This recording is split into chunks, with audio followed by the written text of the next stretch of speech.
Hello cave dwellers.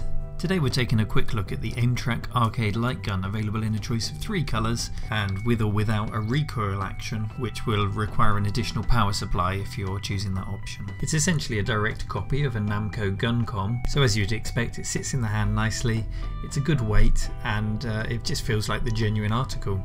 A huge 4-metre USB cable will give you more than enough length to integrate this into a cabinet build or stand some distance from your screen.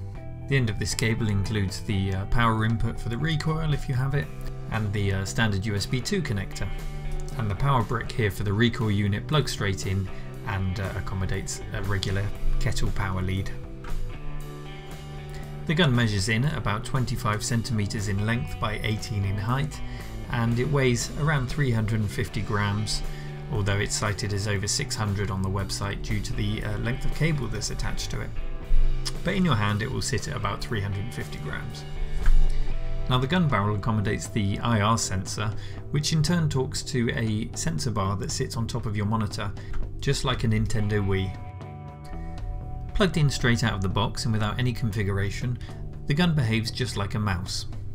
If you've ever used a Wii or a Wii controller on a PC, you'll be all too familiar with the input lag that comes from the delay in the IR sensor detecting and updating your position on the screen. Given the price, you would expect this to be a lot more effective than a Nintendo Wii, and indeed it is quicker, but there is some input lag, and there always will be on an IR based system like this. On the plus side, however, I found all number of novel ways to use my new gun, including paint, minesweeper, and shooting the send button on emails. But you're not here to watch me use paint, so let's dive into some games, starting with Mad Dog McCree.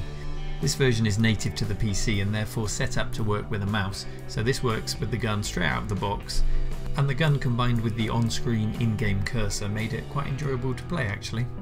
I then jumped into some Point Blank 2 through the MAME emulator and put the recoil action through its paces. Having played a lot of Point Blank back in the day, I immediately found that the gun was less accurate than the original, and I did have to use the MAME on-screen cursor to play it effectively. Something more modern next, I played the dreadful and equally hilarious Wavy Man Chronicles, which owes a huge amount to Mad Dog McCree, and I think it cost me £1 in the Microsoft store, so if you want 30 minutes of hilariously bad acting, give it a shot. It did actually make me laugh a lot. Again, this one has an on-screen cursor, and I was quickly finding out that that's quite essential to have when playing with this gun. Something a bit more old school next with Operation Wolf. I found that I had to change the calibration settings on the gun for this.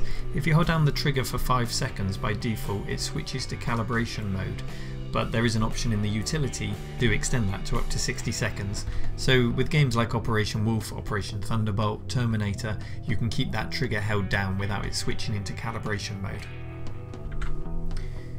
With so many similarities to the Nintendo Wii, it was no surprise to find that the Dolphin emulator and House of the Dead here worked really well. The game obviously set up to be more forgiving for use with a Wii controller, and therefore working well with the gun.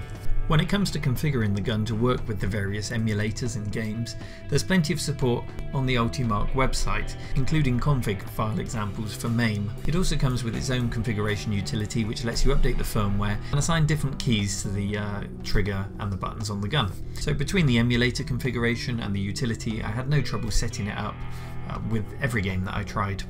So the optional recoil was a nice touch, but as you see with me playing Time Crisis here, it would periodically stop working. I don't know if that was a fault with my unit, if it was overheating, or what the problem was there. In summary then, yes, it's much better than a Wii controller.